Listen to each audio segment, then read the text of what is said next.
네, 강림절 제2주일을 맞이하였습니다. 우리를 위해 이 땅에 오신 예수님이 모든 시대와 또한 세대를 위한 완전한 정답이라고 믿고 간절한 마음으로 오심과 나심을 또 성취될 해방을 기다리는 성도들에게 하나님의 사랑과 은혜가 내리시기를 성어버의 성자 성령의 이름으로 축원드립니다. 아멘. 예, 일본에 유명한 정치인이 있었던 것 같아요. 1890년 이후에 중의원으로 당선됐던 다나카 쇼조라고 하는 사람이 있었다고 합니다. 이 사람이 나름대로 참 그 참된 정치를 펼친 그런 사람이었나 봐요. 그 구리광산에서 나오는 광독 문제를 해결하기 위해서 많이 애를 썼고 나중에는 국회의원을 그만두고서도 이 문제에 계속 매달릴 정도로 그렇게 진지한 그런 또 사람들에게 존경받는 그런 정치인이 있었나 봅니다. 어느 날 그 사람이 지인의 집에 초대를 받아가지고 대접을 받고 있었는데 마침 그 집에 개가 그 말들에 이렇게 나와서 왔다 갔다 하더랍니다. 그래서 이 다나카 씨가 무심코 밥을 먹다가 생선 한 덩어리를 이렇게 그 개한테 딱 던져줬더니 이 개가 막 달려와서 그 생선을 냉큼 집어먹더랍니다. 그래서 이 녀석 봐라 그러고서 또 한 덩어리를 한번 또 줬더니 또 그것도 냉큼 집어먹고 헥헥거리면서 혓바닥을 내들거리고 꼬리를 흔들면서 좋아하더랍니다. 그랬더니 이 개를 보고 다나카 씨가 야 너도 국회의원이냐? 그렇게 얘기를 했답니다.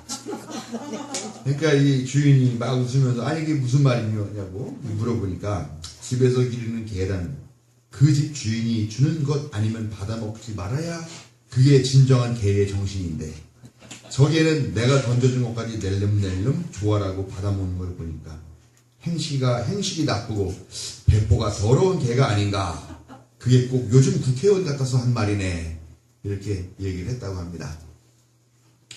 의정부에 계시는 문병화 목사님 페이스북을 보다가 이 글이 있어서 함께 나누자고 소개를 했습니다.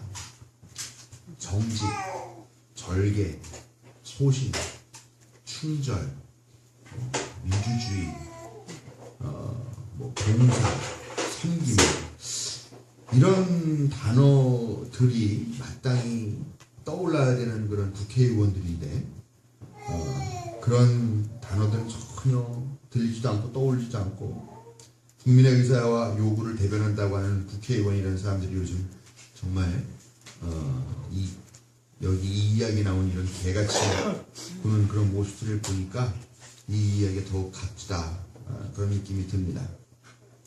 국가가 온통 난리 때 정말로 국민을 위하고 또 민주주의를 지키기 위해서 또 대변하는 그런 정치인 한 명이 참 소중하고 그리운 이런 때입니다. 그러기 위해서는 정말 하나님께서 우리에게 좋은 사람을 보내주셔야 될 것이고 또 그런 좋은 사람을 발견하고 우리가 바른 선택을 해야 될 줄로 믿어요.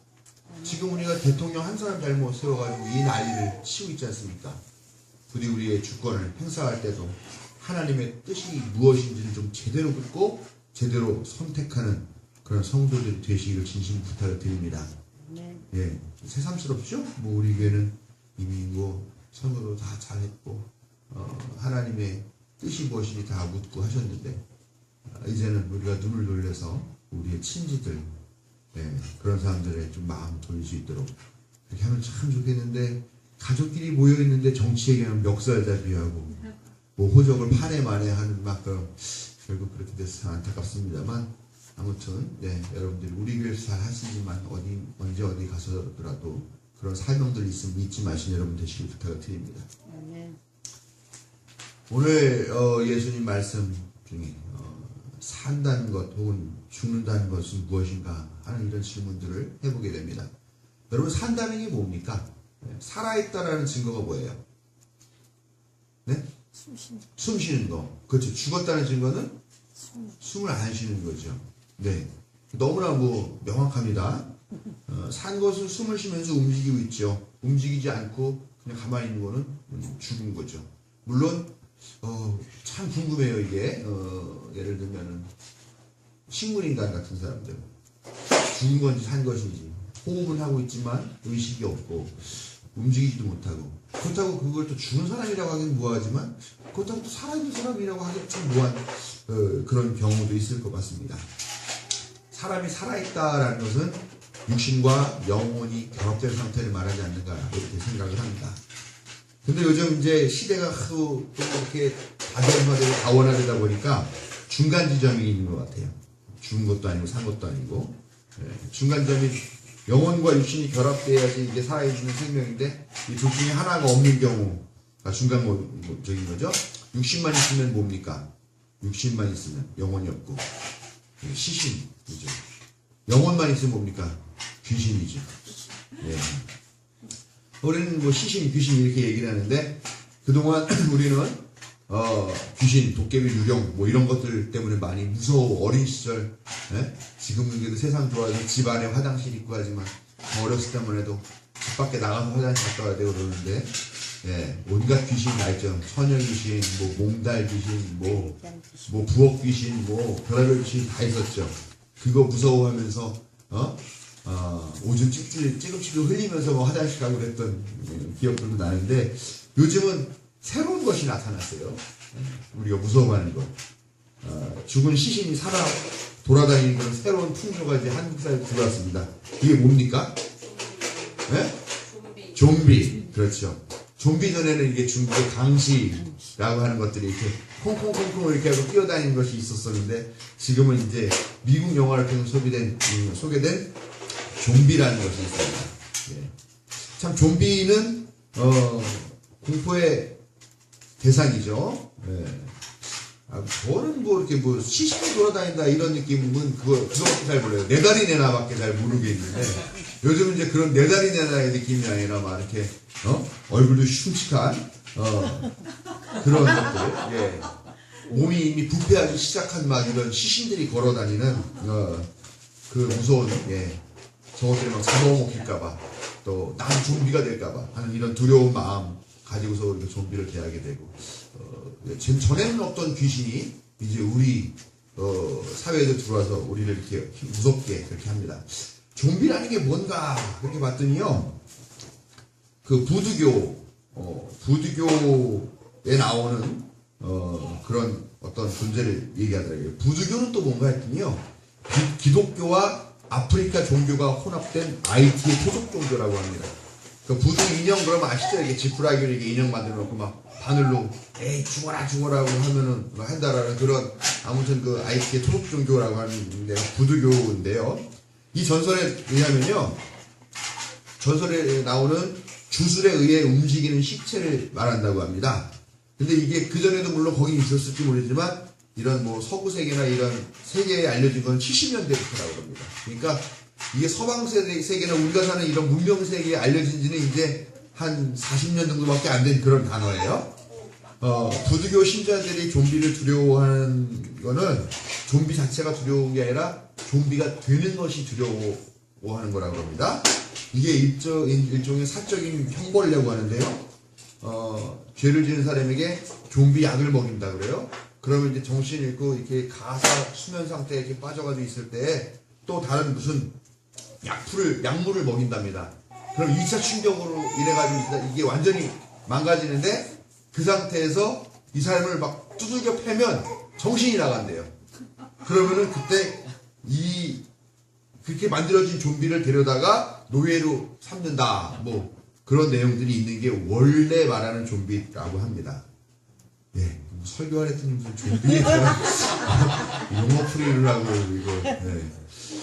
그런데 이제 그게 이제 원래 좀비고요. 이제 요즘 나오는 좀비는 좀 다르죠. 요즘 나오는 좀비는 뭐 그런 약물 중독에 의해서 뚫겨 맞아가 정신이 나가고 이런 게 아니라 대부분 보면은 뭐 때문에 그래요? 재민아, 뭐 때문에 그러지? 요즘 좀비는 왜 생겨? 바이러스. 그렇지. 요즘 좀비들은 바이러스 때문에 생기는 걸로 나옵니다. 그래서 바이러스에 의해서 죽은 채로 돌아다니는 시신들로 그려지는데요. 그들의 영혼은 없습니다. 이미 오는 것처럼 몸이 부패해가고 있어요. 그런데도 이 몸이 움직여서 여기저기 돌아다니면서 사람들을 물어뜯고 잡아먹고 그러고 있는 거죠. 그냥 생명 냄새 맡고 사람 냄새 맡으면 막 달려들어서 공격하고 뜯어먹고 하는 게 본능인 그런 존재들입니다. 올해 한국 영화계를 강타해서 엄청난 흥행 수익을 올린 영화 중에 하나가 있습니다. 그 영화가 무슨 영화냐면은 대충 눈치채시겠지만 부산행입니다. 부산행. 이 부산행도 한국형 좀비 블록버스터를 표방한 영화입니다. 근데 이 영화를 본 사람들이 그냥 단순하게 좀비가 나오는 오락 영화가 아닌 것 같다, 그런 이야기들을 많이 하더라고요. 왜 그런가 했더니, 이 영화에서 좀비가 나오게 된 이유가 뭐냐 했더니, 어떤 그냥 이기적이고 탐욕에 따라서 다른 사람을 생각하지 않는 펀드 매니저가 나온다고 그래요. 그게 아마 공유인 것 같아요. 공유인가요? 잘 모르겠습니다. 저는 영화를 안 봐가지고요. 근데 아무튼 그런 펀드 매니저가 마땅히 없어져야 되는 한 회사가 있는데, 그 회사를, 이 주식을 조작을 하고 작전을 해가지고 망해간 이 회사를 살려준답니다. 그래서 이 회사가 이 회사에서 결국은 어떤 바이러스가 유출되는데, 그 바이러스가 동물한테 전염이 되고, 그 동물한테 또 뭐 물린 사람이 전염이 되고, 그래가지고 전국적으로 다 좀비가 막 이렇게 창궐하게 되는 그런 출발점을 갖고 있다라고 이야기를 합니다.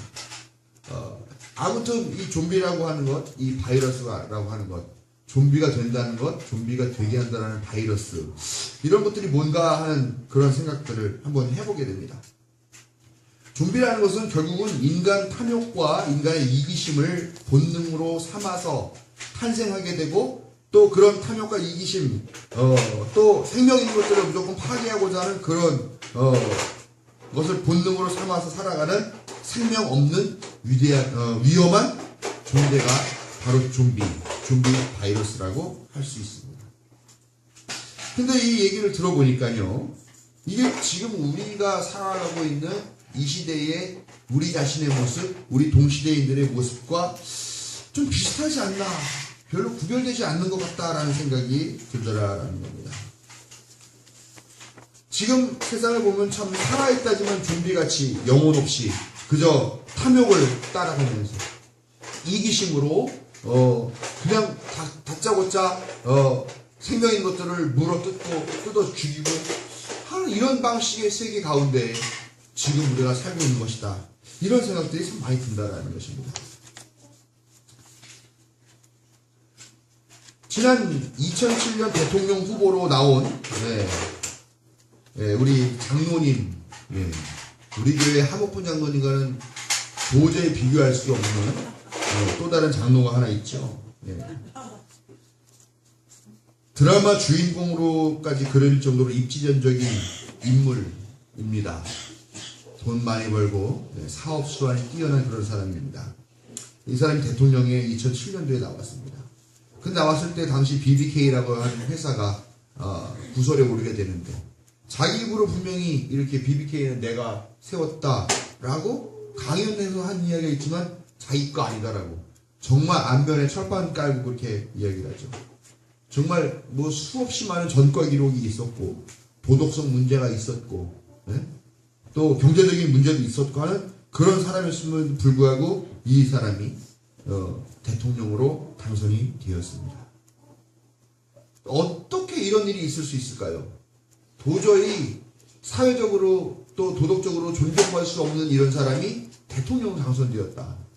근데 아주 매우 중요한 그의 공약이 하나가 있습니다. 무슨 공약이냐면 747 공약이죠. 앞으로 매년 7%씩 성장해가지고 10년 후에는 국민소득 4만 달러를 만들고 G7 국가, 즉 전 세계에서 7손가락 안에 드는 나라로 만들겠다. 그렇게 내가 당신들을 풍요롭게 하고 부유하게 해줄 테니까 당신들 나를 찍어달라라고 하는 그런 풍요와 번영의 약속을 했다는 거죠.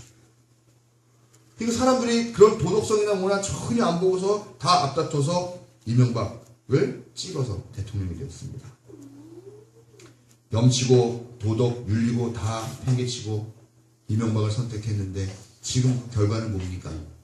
이명박의 5년 동안의 대통령의 결과는 세 글자로 압축이 됩니다.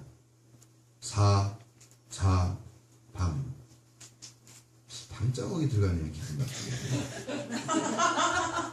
4대강 사업 한다고 수십조 쏟아부었죠. 또 해외 자원 개발한다고 또 수십조 쏟아부었죠. 또 방산비리 수십조. 그래가지고 어떻게 되느냐, 결국 국가부채 400조 원 돌파라고 하는 경이적인 신기록을 세웠습니다.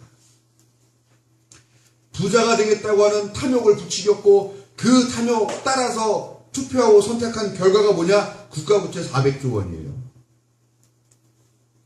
이명박의 뒤를 이은 것은 박근혜죠. 예, 정말 요즘은 대통령자를 뒤에 붙이고 싶지가 않습니다.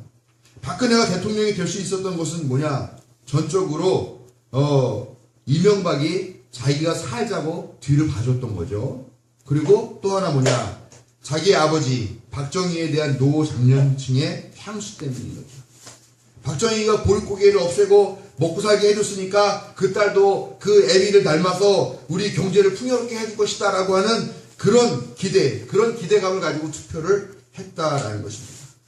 사실 박근혜라고 하는 사람 보면은요, 국회의원 당시에도 뭐 한 게 없어요. 이 사람이 무슨 뭐 법안을 제출해가지고 뭐 그 법안을 발의했다거나 하는 걸 보면은요, 정말 이 사람이 대통령이라고 하는 게 창피할 정도로 뭐 1년에 한 건도 하지 않고 대통령이라고 뭐 해주고.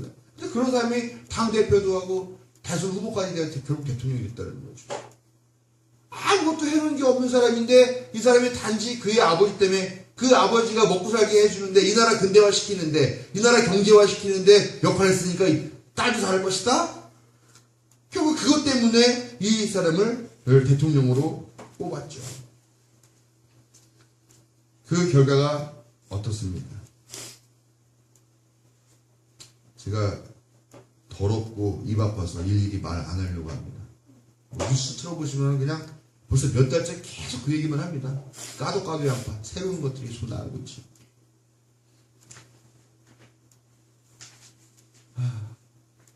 이런 시대를 살고 있어요. 이렇게 이런 사람들이 판치고 다닐 수 있고, 이런 사람이 대통령에 뽑히게 된 이유가 뭘까? 저는 좀비 때문이라고 합니다.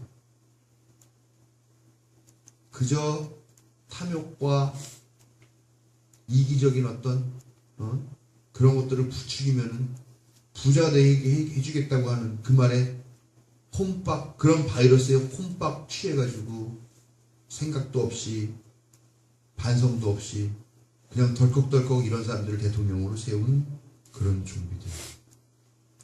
전 지난 10년 동안 엄청난 좀비들이 출연했다고 생각합니다. 이렇게 영혼 없이 이성 없이 탐욕이라는 본능과 부귀라는 그런 자격에 따라 투표한 사람들도 물론 전 좀비라고 생각해요. 온갖 부정과 비리가 밝혀졌음에도 불구하고 그것을 보지 못하고 아직까지도 탐욕에 젖어 있는 사람들 역시 저는 좀비라고 생각합니다. 많이 보이는 비리와 사기에도 자신들은 나는 몰랐어요. 나는 그런 일이 있었는지 몰랐어요. 말하는 그런 거짓말 되풀이하는 좀비들 있죠. 예? 요즘 그런 사람들이 한때 뭐 당대표였다느니 뭐였다느니 하면서 막 지금 당대표라니 하면서 뭐 손에 상을 지지겠다고 그러고 뭐 아이고 약지 모르겠네 뭐 깐죽깐죽거리고 있고 이런 사람들, 그 좀비가 아니고 뭘까요? 기억도 안 난대요. 자기가 한 말이 기억이 안 난대요. 좀비죠. 네? 육신은 있지만 영혼도 없고 뇌도 없습니다. 그저 육신만. 반성 없는 존재들. 국민, 국회의원, 대통령, 고위 관료 모두가 다 깨끗한, 아까 사진에서 본 것 같은 이런 좀비들은 헐벗은 데다가 썩어가는 이런 육신이었지만 깨끗한 양복에 고급스러운 와이셔츠를 차고 다니고 있는 그런 좀비들도 지금 널리고 널렸다라는 거지. 그동안 한국은 한마디로 좀비 공화국이었다. 저는 그렇게 해도 볼 수 있지 않겠나 생각이 듭니다. 예수님 당시에도 지금 한국 상황과 크게 다르지 않았던 것 같습니다. 피둥피둥 살찐 부리는 권력과 부귀영화와 또 자신들의 그런 취미에 영혼을 팔아먹은 그런 좀비였고, 빚적 말라 겨우 생명을 부지하고 있는 대다수 농민들은 권력층이 던져주는 부스러기에 환장하며 자신의 존엄성을 발견하지 못하고 마지못해 그저 하루하루 살아가는 노예 같은 그런 좀비들이었다라는 것입니다. 그런데 그런 때에 예수님은 제자들에게 특이한 말씀을 하나 하시죠. 오늘 읽은 말씀이죠. 죽은 사람들 가운데서 살아난다라는 이야기를 하죠.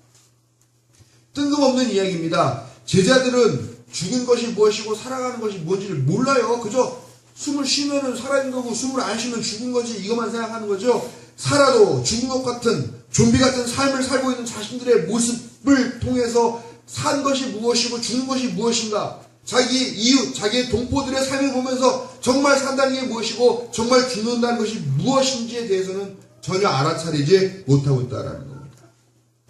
그래서 그들은 그냥 죽은 사람들 가운데 살아난다는 것이 무슨 뜻이냐 하면서 눈만 꿈뻑꿈뻑 하더라라는 겁니다. 예수님께서 다시 살아남을 말씀하시기 시작하셨습니다. 예수님은 그리고 정말로 사람들을 죽은 가운데서 살려내셨습니다.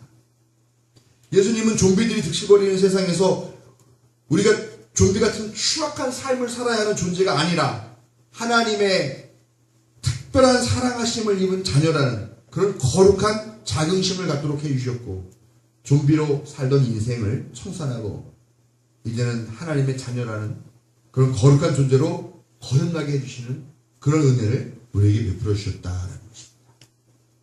예수님은 전혀 다른 방식으로 삶과 죽음을 해석하고 있습니다. 예수님이 말씀하시죠. 살고자 하는 자는 죽을 것이고 죽고자 하는 자는 살 것이다. 그러니까 이 말씀 예수님만 하신 게 아니라 이수신 장군도 하신 말씀인 것 같은데요. 그렇죠? 죽고자 하는 자는 살 것이고 살고자 하는 자는 죽을 것이다.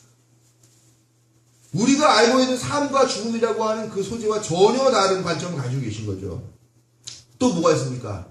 너희의 육신을 죽이는 자를 두려워하지 말고 너희의 영을 죽이는 자를 두려워하라. 이런 말씀하시죠.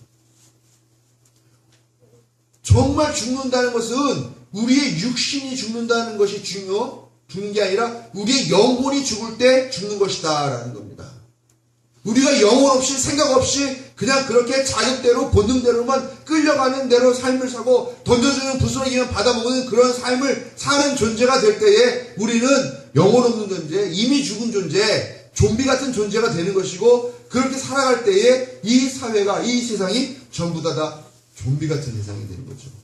그런데 예수님이 말씀하시는 겁니다. 전혀 새로운 기준의 삶과 죽음을 우리에게 제시해 주고 계신다. 이것이 복음이에요. 전혀 다른 눈으로 우리의 삶을 되돌아보는 것. 전혀 다른 관점으로 죽음이 무엇인지를 관찰하는 것. 그리고 그것을 질문하는 것. 저는 신앙의 출발입니다. 덮어놓고 믿습니다. 아멘 아멘. 예수님은 나의 그리스도 주님이십니다. 나의 구세주입니다. 이런 걸 외우는 것이 아니라, 이런 걸 입으로 시인하는 것이 아니라, 정말 내 삶의 기준은 무엇이고 나의 죽음의 목표는 무엇인가, 삶과 죽음의 문제, 참된 삶이 무엇인가를 깨닫게 되는 것, 그런 것들에 고민하는 것이 신앙의 출발입니다. 이 복음의 힘으로 오늘 좀비들이 득실거리는 이 세상에서 구원을 얻고 거듭나서 새 생명으로 살아가게 하는 예수 그리스도의 은혜를 우리가 간절히 소망해야 되겠습니다. 그동안 그저 잘 먹고 잘 사는 것에만 눈이 돌아갔던 사람들이 자식들에게 바르게 살고 옳은 사람이 되어야 라고 한다는 그런 가르침보다는 성공해야 한다는 설교만 주구장창 해오던 부모들이 지금 제정신을 찾고 있습니다. 번영과 탐욕의 노예, 좀비로 살던 이들이 갑자기 화들짝 놀라서 촛불 한 개씩 들고 거리로 쏟아져 나오고 있습니다. 지난밤에는 헌정사상 유사일에 최고로 많은 232만 명이 거리로 쏟아져 나와서 더 이상 좀비로 살지 않겠다라는 그런 선언을 했다고 뉴스에서 보도를 했습니다. 그들이 예수님의 복음을 듣고 감동해서 나온 건 아니겠지만 저는 그런 것이 바로 복음이고 복음의 능력이라고 생각합니다. 경쟁, 탐욕, 배제, 독점 이런 것들이 아니라 나눔, 공유, 상생, 사랑, 배려 이런 것들이 예수님의 가르침이고 이런 것들이 세상을 바꾸는 힘이 되고 이런 것들이 좀비 바이러스를 퇴치하는 능력이 되는 줄로 믿습니다. 비록 제자들이 예수님의 말씀을 전혀 깨닫지 못하고 눈만 꿈뻑였다 하더라도 그들이 죽은 사람들 가운데 살아나는 것이 뭔가 하는 그런 의문을 마음에 품고 마음에 두고 질문을 시작했다는 것은 매우 큰 의미가 있을 것입니다. 산다는 건 무엇이고 죽는다는 것은 무엇인가?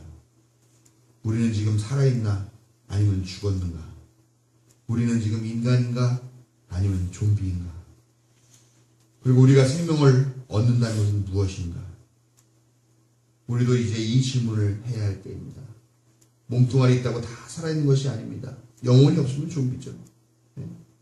그리고 우리는 지금 죽은 사람들, 또 좀비 같은 사람들이 득실거리는 이 좀비 세상에서 살아남을 이야기하기 시작해야 되고 예수님의 사랑을 전해야 되는 존재로 부르심을 받은 줄로 믿습니다. 예수님의 나심을 기다리는 강림절기를 지내고 있습니다. 죽은 사람들 가운데 살아나라는 이 위대한 프로젝트의 첫 단추가 이 강림절기에 끼워지고 있습니다. 촛불로 다시 살아나는 이 백성들을 통해 아기 예수의 나심이 희망임을 확신하게 됩니다. 죽은 사람들의 세상에 살아나라는 명령을 받고 이제 깨어나 살아 일어서는 사랑하는 성도들에게 하나님의 위로와 격려가 함께 하시기를 성어버이, 성자, 성령의 이름으로 축원드립니다.